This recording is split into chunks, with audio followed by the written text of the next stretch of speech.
अस्सलाम वालेकुम स्टूडेंट्स। आज हम लोगों ने अपना लेक्चर नंबर 10 जो है इसको स्टार्ट करना है, chapter number 2 structure of atom, class pre ninth का। ठीक है, लेक्चर स्टार्ट करने से पहले मैं आपको एक छोटा सा ओवरव्यू दे दूं कि हमने प्रीवियसली क्या डिस्कस किया था।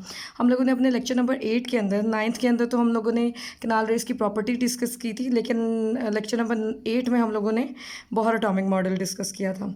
अब क्योंकि चूँकि हमारा बोहर एटॉमिक मॉडल और रदरफोर्ड एटॉमिक मॉडल कवर हो चुका है, तो आज का जो टॉपिक है वो हम लोगों ने डिस्कस करना है difference between the Rutherford and Bohr atomic model. जो रदरफोर्ड का एटॉमिक मॉडल था और जो बोहर का एटॉमिक मॉडल था उसके अंदर बेसिक डिफरेंस क्या थे। ठीक है, तो टोटल देयर आर 5 डिफरेंसेस जिसको अभी हम डिस्कस करेंगे। कह रहे हैं कि रदरफोर्ड का जो एटॉमिक मॉडल था that was based upon classical theory. ठीक है, और जो बोहर का एटॉमिक मॉडल था वो बेस्ड था क्वांटम थ्योरी पे। फर्स्ट हमारा डिफरेंस ये है।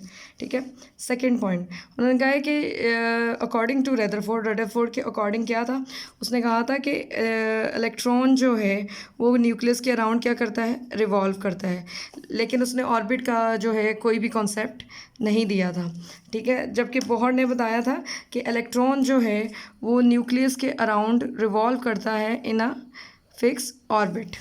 ठीक है, ये इसका कॉन्सेप्ट था बोहर का। ठीक है, थर्ड डिफरेंसेस कह रहे हैं कि no idea of about orbit was introduce and उसने कहा था, बोहर ने क्या कहा था, बोहर ने कहा था कि ऑर्बिट होता है और हर ऑर्बिट की क्या होती है, फिक्स एनर्जी होती है। ठीक है, according to Rutherford atomic model, Rutherford के एटॉमिक मॉडल के अकॉर्डिंग जो एटम्स हैं उनको कौन सा स्पेक्ट्रम बनाना चाहिए, कंटिन्यूस स्पेक्ट्रम।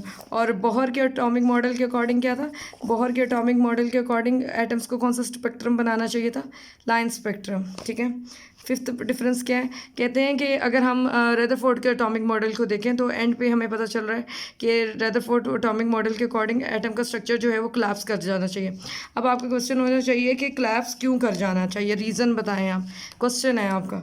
ठीक है, तो इसका आंसर क्या है बेटा, देखिए जब इलेक्ट्रॉन जो है वो न्यूक्लियस के अराउंड कंटिन्यूसली रिवॉल्व कर रहा है, तो आपने अकॉर्डिंग टू रदरफोर्ड पढ़ा था कि वो एनर्जी रिलीज़ करता है, और एनर्जी रिलीज़ करते करते उसकी एनर्जी एक टाइम ऐसा होगा कि क्या हो जाएगी, ख़त्म हो जाएगी, तो वो अल्टीमेटली न्यूक्लियस में क्या कर जाएगा, फॉल कर जाएगा। बिकॉज ऑफ दिस हम ये कह रहे हैं कि रदरफोर्ड के एटॉमिक मॉडल के अकॉर्डिंग एटम्स को कोलैप्स कर जाना चाहिए।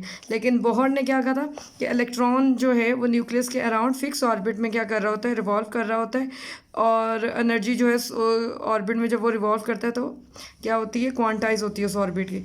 तो according to Bohr atomic model atom को क्या करना चाहिए, एग्जिस्ट करना चाहिए, प्रेजेंट होना चाहिए। एग्जिस्ट का मतलब होता है कि एग्जिस्ट करना चाहिए, होना चाहिए, ख़त्म नहीं हो जाना चाहिए। ठीक है, ये तो हो गया हमारा difference between Rutherford and Bohr atomic model. अब हम लोगों ने इसी आज के लेक्चर में हमने एक और टॉपिक डिस्कस करना है, दैट इज़ इलेक्ट्रॉनिक कन्फिग्रेशन।